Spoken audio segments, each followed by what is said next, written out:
Let's see how to highlight your text over an image in Microsoft Word. So first, we want to open Microsoft Word.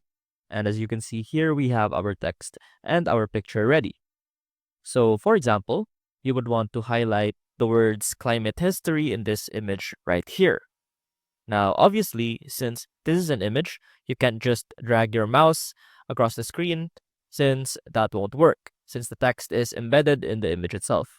What you can do is click on the insert button right here, click on shapes, add a rectangle, and draw it over that particular word.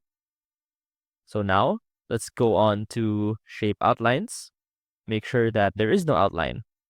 Go to shape fill and highlight it in your desired highlight color.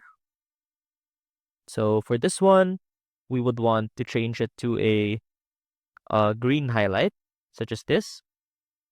And let's open format shape, go on to fill, and change the transparency of your shape. So now, as you can see, we can almost see the text as well as the shape over it acting as a highlight.